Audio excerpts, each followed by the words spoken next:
to episode 5 of the Big Turbo BA build series. In this episode, we're going to figure out who pissed in my engine's Cheerios. Piston. It's like urine.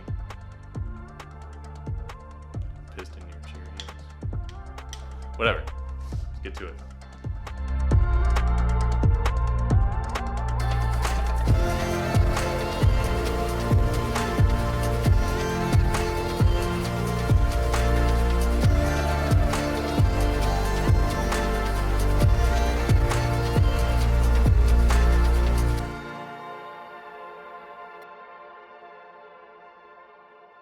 So today, basically just disassembling everything from the engine. I'm going to take all the stuff off of the head, take the intake manifold back off, catch can, everything.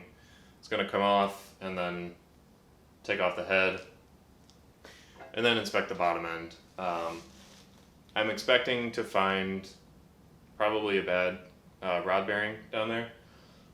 That's kind of best case scenario for what's going on now. I don't want to find any bent valves or anything. I mean, I don't think that that's what happened because it runs fine at low RPMs, and you heard the rod knock in the last episode. So I'm thinking probably rod bearing. If not, something in there I think is just going to jiggle and tell us what was making noise. But I'm hoping that the block itself is salvageable. Like, I hope there isn't a bunch of scoring inside or chips taken out or something, because it'd be great if I could reuse this block with all the forged internals I'm using in it.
Oh, there's metal.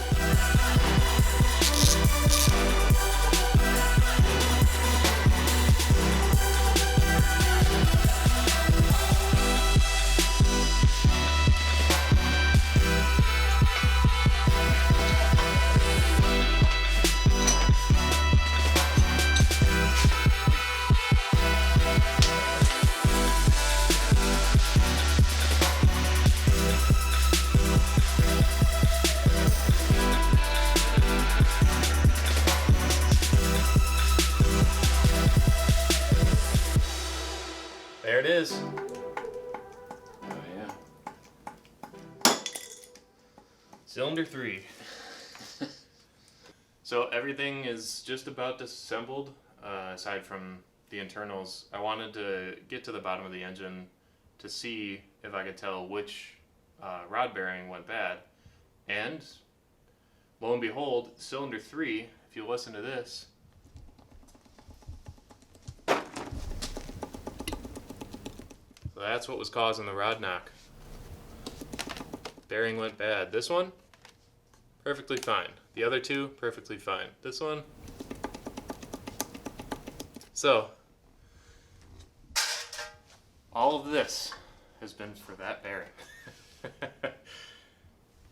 That just straight up took a chunk out of the bearing. That's supposed to be a straight. You see that? Oh wow, yeah.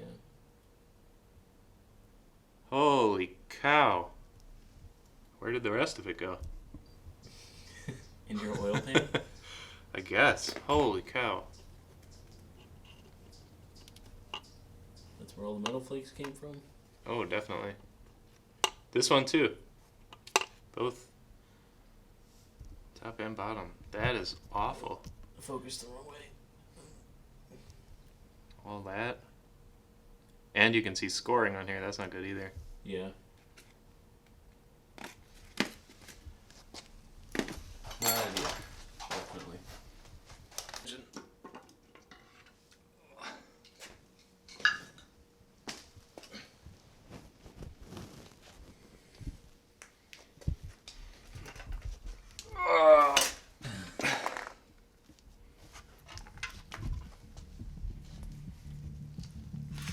Alrighty.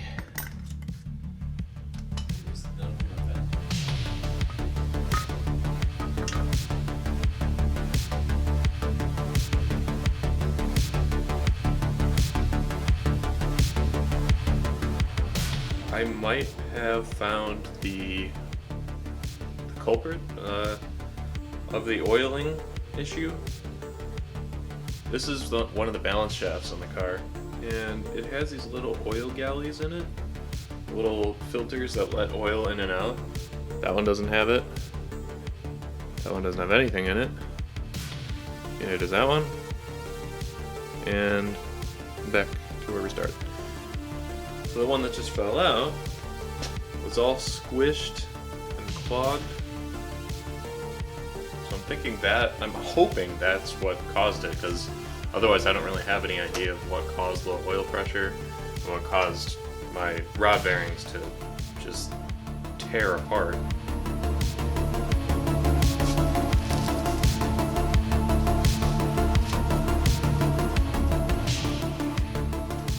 With the engine all disassembled and with a better understanding of what exactly happened to it now, the next step is to take the head and the block to the machine shop, where they'll clean everything up for me, inspect the cylinder walls and ensure the engine is safe to rebuild, and assemble the head for me, because ain't nobody got time for that.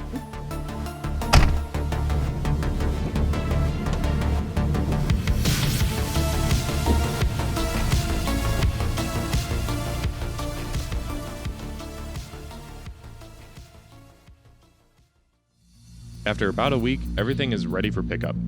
Short plug here, if you're in the southern Wisconsin region and need some machine work done, Wayne at Midwest Engine Service is your guy. He and his machinist did some incredible work and were very patient with all the stupid questions I asked, so give him a call. It's not a sponsored video, but I'd still recommend them.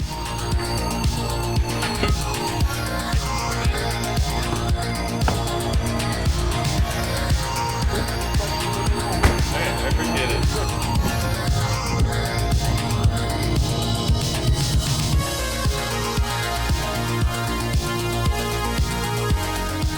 Now with everything back and the majority of my parts delivered, I can give a little explanation as to what I've purchased and why for the handful of people who asked after the last video. So, as I mentioned, I had Midwest Engine Service hot tank and clean up my block and head. In the head, I had Varia intake and exhaust valves and integrated engineering valve spring guides and seals installed. The reason for all of this, aside from the old while I'm in there reasoning, is that these engines are supposedly prone to valve float at higher horsepower levels. So, stronger valve springs will keep this from happening. As for the bottom end, I went with IE spec Moly forged pistons and IE forged H-beam rods. The rods are a definite must-have for anyone looking to get over 400 horsepower on these engines, as they hold up to increased power and torque much better than the factory rods. The Moly pistons could also be considered a while I'm in there mod, but these are more of a future-proofing for my engine. The limit of the factory pistons is supposedly somewhere between 400 and 500 horsepower, which I don't have much confidence in if I'm looking to eventually hit the 500 mark. Plus, I'm trying to be more in the camp of overbuilding my engine so I can have a somewhat bulletproof setup that I can enjoy without more breaking. All of these products I purchased directly from Integrated Engineering. I'll put their website in the description below. However, this is not a sponsored episode. I bought everything full retail price. But, i.e., if you want to sponsor me, hit me up.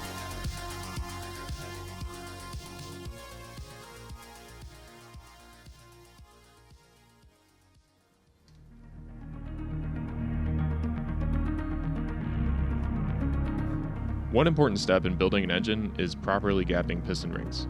This is something I've never done before, and it's quite the tedious process, but with my makeshift ring gapping machine, it eventually got a little more streamlined.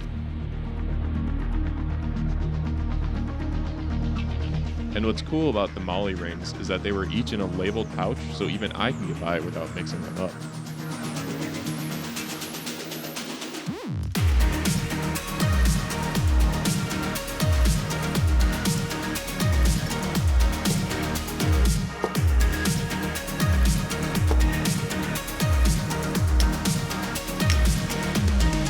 The pistons and rods can now be assembled and are ready to go into the block.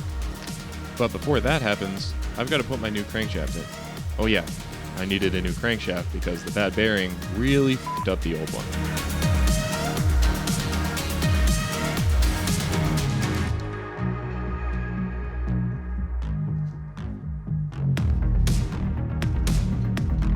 This is then held down with my new ARP main studs, torqued evenly to spec.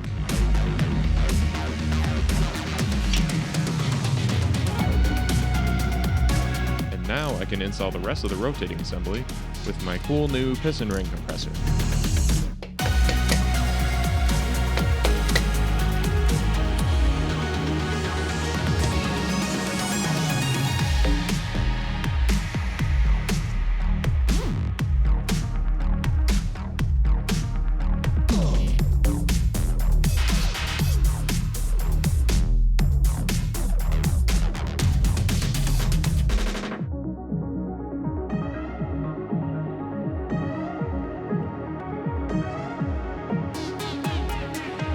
Now, out of nowhere, I've decided to paint my engine black. I originally wasn't going to because so little of it is actually visible in the engine bay, but I had a can of old engine paint laying around, and as usual, I'm waiting for parts to ship out several days late from ECS. So, on to the painting.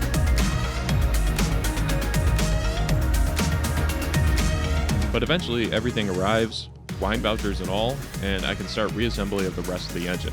First and foremost, cylinder head, held down by my new ARP head studs.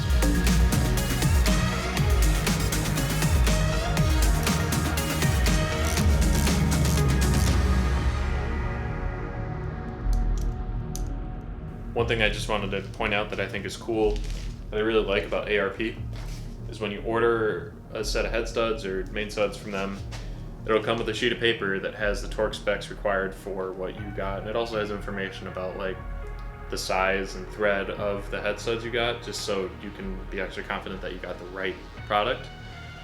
So mine says VW Audi on it, 2.0 FSI, TSI, TFSI, use the same head studs. It also, in addition to having the torque specs on it, which is great already, it has the tightening sequence that I need for this. So 1, 3, 4, I'm not looking at this, but 1, 2, 2 comes after 1, right? 1, 2, 3, 4, 5. So it goes like opposite each other or whatever. So it tells you which way to go, which is fantastic because these are some of the most important bolts, studs in your engine. So it's good to get them right.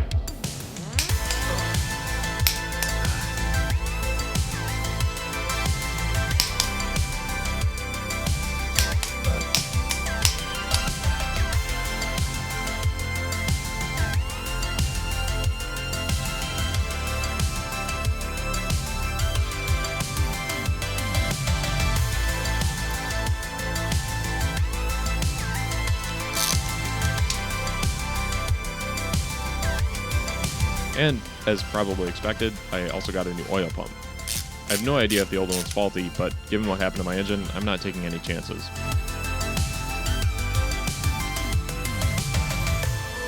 Aside from the new balance shafts and chain tensioner, the timing chain is actually one of the very few engine components I'm reusing. Why?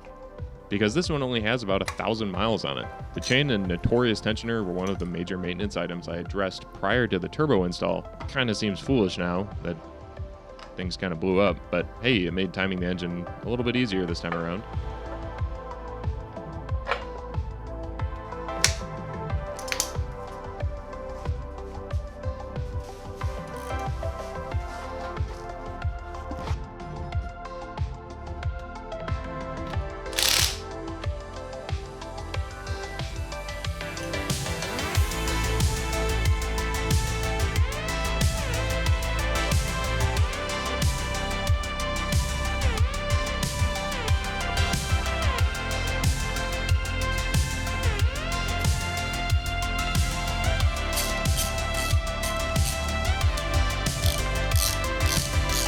And after about 2 months of teardown, disassembly, waiting on shipping times, and reassembly, it's finally back together and ready to go back in the car.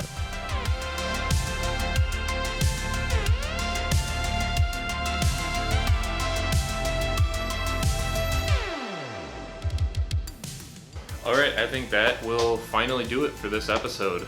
It was a long process, a lot of work, took a lot of patience, impatience on my end, but it's a long process building an engine. I think it went pretty well. I'm sure there's plenty of people out there who are ready to type out what I did wrong on here, and go ahead. It's a learning experience for me and hopefully for you a little bit. I should reiterate that this is a learning experience, but I don't want this to be considered as a tutorial or an instructional, because just build at your own risk. I'm definitely not the expert. As I said in the last episode, I'm not an expert, so everything I say is wrong and don't listen to me. That's a good way to sum it up. But anyway, that's it for this episode. And the next one, this is going into that car, and hopefully we get it started.